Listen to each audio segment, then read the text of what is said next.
Kapiling po natin ngayon si Dean Jerry Ocpemia ng Bicol University College of Agriculture. College of Agriculture. At nandito po tayo ngayon sa first Bicol Summit ng Bicol River Basin. At ito po ay isang panayam na nais nating malaman kung anong involvement ng BU sa ginagawang ito sa Bicol River Basin. Ang area po ng Bicol University, bali partly nagpa-participate kami dito sa undertaking ng Bicol River Basin watershed management, yung bali upland portions ng Kinali area. So ang mga activities namin na nakukontribute para sa Bicol River Basin, yung gaya ng yung values-based development alternatives for the welfare of the needy projects, tapos yung Bicol Upland Rice Project, tapos yung bali conservation farming village, tapos yung Camarines Native Project. Ito po yung native chicken development. So basically, yun po ay towards development of upland farmers, which is part of the Bicol River Basin systems. More or less mga ilang pamilya po ang involved dito? Marami-rami po. Yung sa CFB Conservation Farming Village project namin, this is basically located in the upland areas of Ligao City. Yung hundreds po ang families na involved, pati yung values-based development alternative for the welfare of the needy. Ito po ay located sa Mount Masaraga, Huas Albayang Park.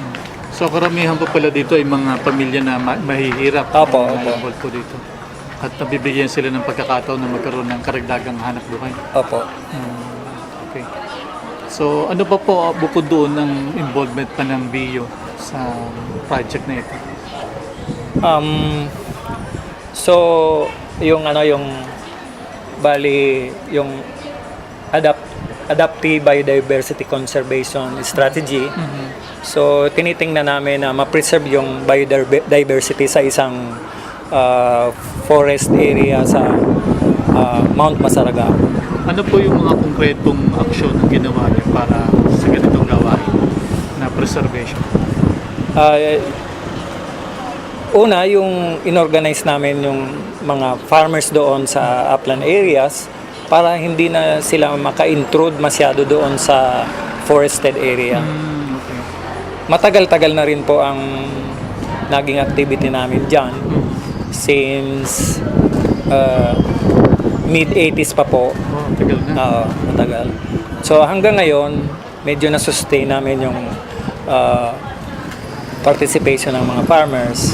So kung baga sa yung mga hedgerows na na-establish nila noon, ngayon parang ang appearance niya parang mini rice terraces na siya. Wow. So mga upland rice pala itong na to? Yung iba rice. Varied naman po yung focus ng farmers. Yung iba may integration sila ng livestock, yung doon sa Masaraga. So ibig sabihin talagang doon sa lugar nila may kabuhayan na sila. Hindi na kinakailangan bumaba pa. Okay. So napakaganda po pala itong mga nagawa ng BIO. At ang involved po dito ay hindi lamang mga estudyante? Hindi po. Estudyante, yung ibang faculty namin. Bali po, ang nangyayari, itong mga areas na ito, may existing project participated in by the recipient farmers, pati rin yung tumutulong din yung mga local government units, and this serves as an extension project for us. Involved din yung mga estudyante dahil kung baga sa ito ay social laboratory activity nila. So yan po, narinig natin ang ating panayam sa ating minamahal na Dean na talagang ang lahat ay dapat magtulungan sa ikagaganda ng ating river basin. Thank you very much, sir. Welcome.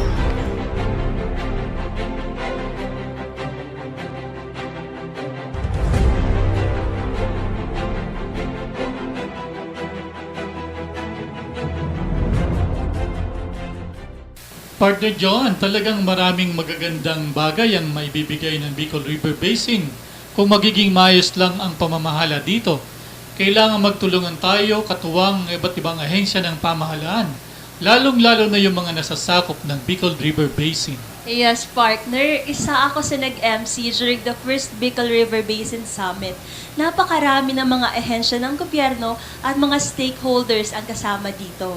Pati na rin ang mga local government units at school entities. Katuwang sila sa pangangasiwa ng mga programa ng ating pamahalaan.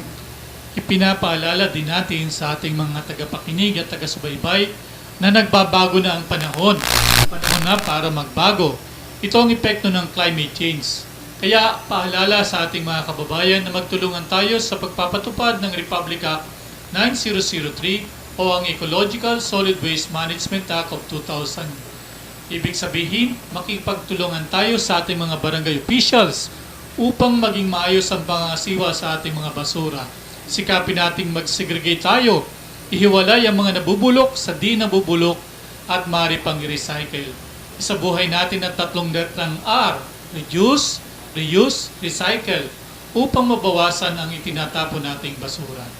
Patuloy rin po nating suportahan ang mga programa ng DENR, lalo na ang Barangay Forest Program at ang Mangrove and Beach Forest Program. Magsadya lang sa pinakamalapit na Community Environment and Natural Resources Office upang alamin ang mga kinakailangan para maging bahagi tayo ng mga programang ito. Bago natin tapusin ang episode na ito, nais naming magbigay ng trivia at kung sino ang makapagpapadala ng unang tamang sagot sa pamagitan ng text message ang siyang mananalo ng premyo. Customized mug of DENR at your service. Narito po ang tanong. Saan matatagpuan ang mother tree sa Bicol Region at anong uri o species ng kahoy ito? Magpahayag ng konting description. Ihintayin namin ang inyong kasagutan. Para sa inyong feedback or comments, you may call mobile number 0917-470-4380.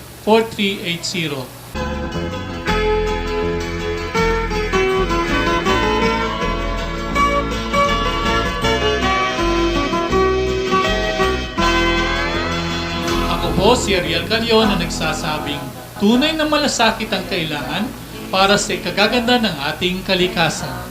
Napakaganda ng trivia mo, partner. Saan nga ba matatagpuan ang Mother Tree? Ako naman po si Joanne Mariscotes na nagsasabing nakasalalay sa ating mga kamay ang pangangalaga sa ating likas yaman. Ito ang ating programa, DENR at your service. Bakit di natin pag-isipan ang nangyayari sa ating kapaligiran?